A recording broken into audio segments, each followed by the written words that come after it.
Welcome students, आज हम करने जा रहे हैं आपका 9th चैप्टर शुरू करने जा रहे हैं अलजेब्रिक एक्सप्रेशंस एंड आइडेंटिटीज़। तो एक्सप्रेशन क्या होता है? एक्सप्रेशन क्या होता है? मान लो हमारे पास जे है जो 4x, जे एक एक्सप्रेशन हो गया, ठीक है। 3y + 2 जे भी एक एक्सप्रेशन हो गया, ठीक है। तो एक्सप्रेशन जो है वो किस से मिलकर बने होते हैं? Variables. Expressions are formed from variable and constants, ठीक है। वेरिएबल एंड कांस्टेंट से मिलकर बने होते हैं, ठीक है। तो इसमें जैसे जे वाला जो है जे कांस्टेंट है, ठीक है। 2 जो है जे कांस्टेंट है इस एक्सप्रेशन में, और जो y है जे इसमें जे कांस्टेंट हो गया, ठीक है। जे वेरिएबल हो गया। x भी हो सकता है, y भी हो सकता है, z, l, m, n कुछ भी हो सकता है, अल्फ़ाबेट कोई भी, तो वो क्या कहलाएगा? वेरिएबल्स। और जो j3 होगा, जे क्या कहलाएगा? जे कोफिशिएंट है, जे कहलाएगा कोफिशिएंट ऑफ y का कोफिशिएंट, जो x का कोफिशिएंट, जैसे जहाँ पर x का कोफिशिएंट क्या है? 4 है, ठीक है। जे आ गया हमारा जो एक्सप्रेशन है। तो इसमें क्या होता है, जो कांस्टेंट होता है इसकी वैल्यू फिक्स होती है। कांस्टेंट जैसे 2 है तो इसकी 2 ही वैल्यू होगी। लेकिन अगर कोई वेरिएबल है, इसकी वैल्यू जो है वो हमें फाइंड आउट कर सकते हैं, इसकी वैल्यू जो है वो अलग हो सकती है, ठीक है। कोई भी और भी मतलब बहुत सारी वैल्यूज़ हो सकती हैं इसकी, उसको हमें फाइंड करना होता है। लेकिन जो कांस्टेंट होता है उसकी वैल्यू जो है वो फिक्स है, ठीक है। अब उसके बाद हम पढ़ेंगे कि जो अलजेब्रिक एक्सप्रेशन है वो क्या होता है, ठीक है। अब हम पढ़ेंगे अलजेब्रिक एक्सप्रेशन।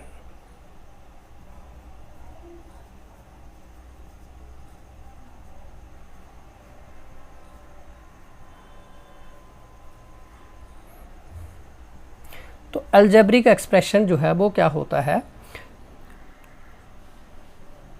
इसमें हम क्या लिख सकते हैं? Combination of constants and variables connected by the sign, ठीक है। इसको हम क्या लिख सकते हैं? A combination of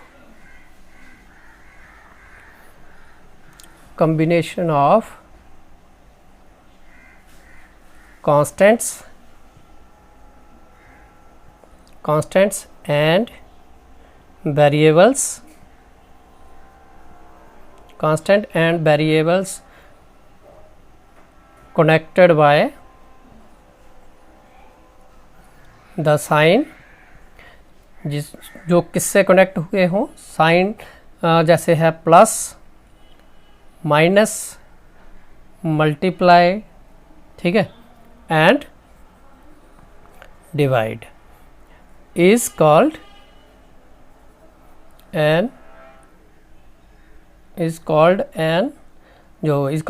algebraic expression, ठीक है। तो अब जे क्या हो गया? जे हो गया कि जब कांस्टेंट और वेरिएबल्स कंबाइन होते हैं, किसके द्वारा होते हैं? या तो जो उनके बीच में प्लस आ जाता है, जहाँ माइनस आ जाता है, जहाँ मल्टीप्लाई आ जाती है, जहाँ डिवाइड आ जाता है, तो तब हम उसको बोलते हैं कि जे क्या है? एक वो अलजेब्रिक एक्सप्रेशन है। फॉर एग्जांपल जैसे 5x - 3 है। अब जहाँ पर जो 5 है, जो x है, जे क्या है? वेरिएबल्स है। 3 जो है वो आपका जो कांस्टेंट है, और इसमें माइनस साइन आया है, ठीक है। तो इसको क्या बोलेंगे कि जे क्या है? एक अलजेब्रिक एक्सप्रेशन है, ठीक है। जे क्या है? Algebraic expression. इसमें क्या होता है? इस अलजेब्रिक एक्सप्रेशन की 2 टर्म्स है, एक जे जो आपका है 5 और एक 3। जे दोनों क्या है? इसकी टर्म्स कहलाती हैं, ठीक है। क्या कहलाती हैं? टर्म्स, ठीक है। तो इस तरह से जे आगे इसकी 2 टर्म्स। फिर उसके बाद अगर हम देखें इसमें जो आपका जे वाली टर्म जो है, ठीक है, इसके फैक्टर क्या क्या आ जाएंगे? जो जे वाली टर्म है इसके फैक्टर क्या क्या आ जाएंगे? जो इसके 5, ठीक है, फैक्टर क्या क्या आएंगे? 5 और x जो है वो इस टर्म के फैक्टर आ जाएंगे। ठीक है, इसकी 2 टर्म्स है, जैसे एक 5x और एक -3।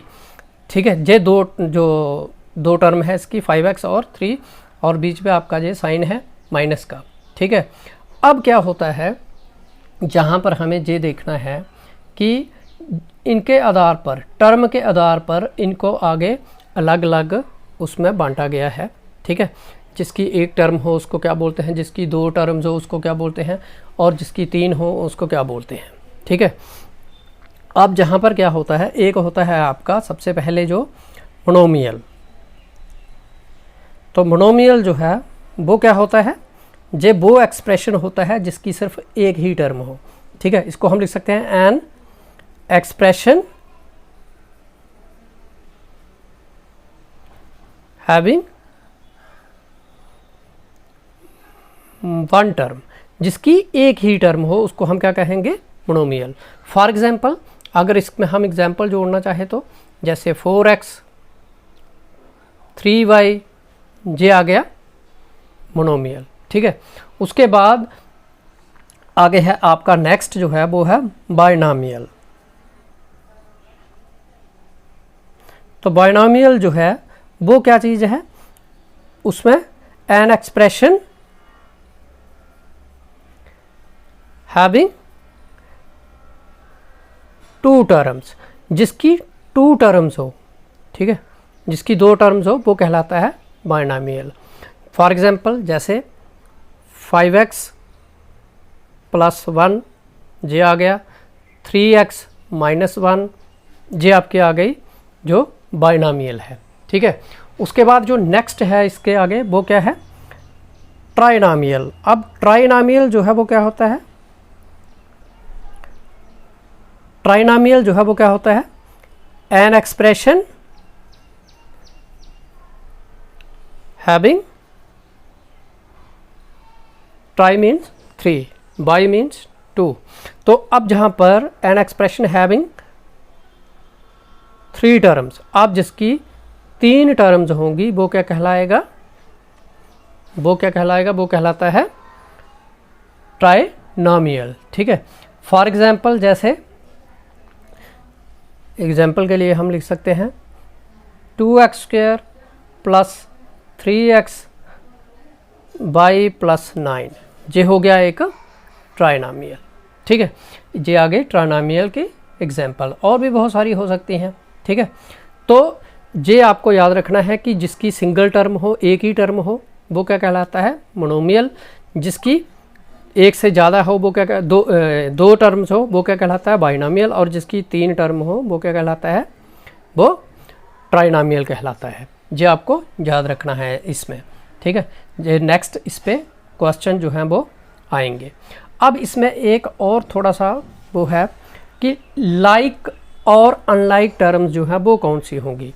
ठीक है, थोड़ा सा इसको आप देख लो।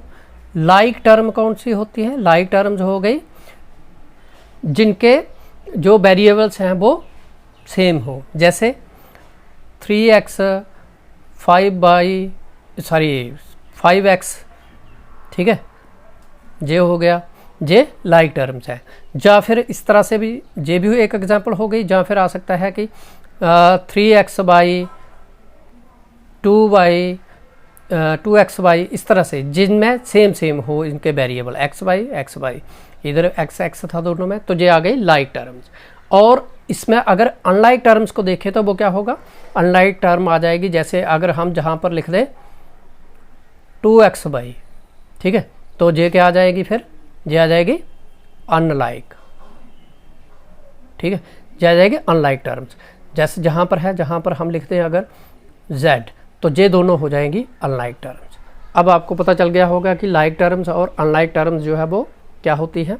ठीक है, उनमें प्लस माइनस हो सकता है, वो नहीं है। ये 3x - 2 जो xy है। ठीक है, अब जहाँ पर जो आपका 5 है, ये क्या कहलाएगा, x का कोफिशिएंट। ये आपको याद रखना है। ठीक है, तो ये आ गई हमारी थोड़ी सी इसकी जो इंट्रोडक्शन थी अलजेब्रिक एक्सप्रेशन की। ठीक है, तो स्टूडेंट अब हम करेंगे नेक्स्ट हमारा आइडेंटिटी क्या होती है। ठीक ठीक है। तो आइडेंटिटी जो है ये क्या होती है, इसमें हमें एक जो डेफिनेशन है वो लिखनी है। An identity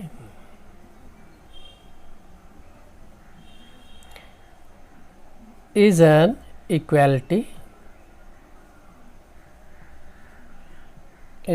equality which is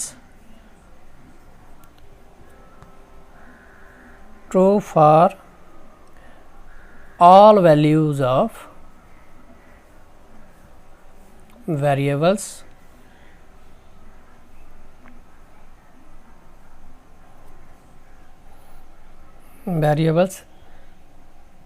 in the equality। तो इक्वलिटी क्या होती है, ये एक जो आइडेंटिटी है ये क्या होती है, एक इक्वलिटी है जो वेरिएबल की सभी वैल्यूज़ के लिए मतलब ट्रू होता है, बराबर आएगा। जैसे अगर मान लो कोई भी हमें दो साइड्स वाले कोई भी इक्वेशन जो है वो दी गई है, वो इक्वल वेरिएबल की अगर कोई भी उसमें वैल्यू पुट करें अगर, तो वो इक्वल आए लेफ्ट हैंड साइड और राइट हैंड साइड, तो हम कहेंगे कि ये क्या है, एक आइडेंटिटी है। तो फॉर एग्जांपल जैसे जो हमारे जहाँ पर कुछ जो स्टैंडर्ड आइडेंटिटीज़ हैं जो हमें आगे इस्तेमाल करनी है, ठीक है। स्टैंडर्ड आइडेंटिटीज़, तो स्टैंडर्ड आइडेंटिटीज़ जो हैं ये कौन कौन सी हैं वो लिखेंगे हम। a प्लस बी का whole square is equal to, इसमें क्या आ जाएगा, a का square plus 2ab plus b का स्क्वायर। इसी तरह से a माइनस बी का होल स्क्वायर जो है वो किसके बराबर होगा, a का square minus 2ab plus b का स्क्वायर। फिर उसके बाद आगे नेक्स्ट जो है वो क्या है, a plus B into a minus B, this is equal to a का स्क्वायर माइनस b का स्क्वायर। ये हमारे पास तीन जो है आइडेंटिटीज़ हैं, इनको हम क्या बोलते हैं कि ये कौन सी आइडेंटिटीज़ हैं, ये स्टैंडर्ड आइडेंटिटीज़ हैं, ठीक है। मतलब क्या हो गया कहने का कि इन आइडेंटिटीज़ में हम वेरिएबल की कोई भी वैल्यू पुट करेंगे, ठीक है, तो क्या होगा, जब सेम वैल्यू पुट करेंगे इधर भी और इधर भी, तो दोनों साइड्स जो हैं वो क्या होंगी, इक्वल आ जाएंगी, ठीक है। तो इसको फिर बोलेंगे कि ये क्या है, आइडेंटिटीज़ हैं, ये हैं हमारी कुछ स्टैंडर्ड आइडेंटिटीज़, ठीक है। तो इस तरह से ये हमारा आ गया स्टैंडर्ड आइडेंटिटीज़। तो नेक्स्ट जो हम आगे पढ़ेंगे, अब किसके बारे में पढ़ेंगे हम, नेक्स्ट हम पढ़ेंगे जो आपकी एक्सरसाइज होगी, उसमें ये सारी आइडेंटिटीज़ जो हैं वो इस्तेमाल भी होंगी। तो ये थी थोड़ी सी इसकी इंट्रोडक्शन अलजेब्रिक एक्सप्रेशंस और आइडेंटिटीज़ की। Thank you.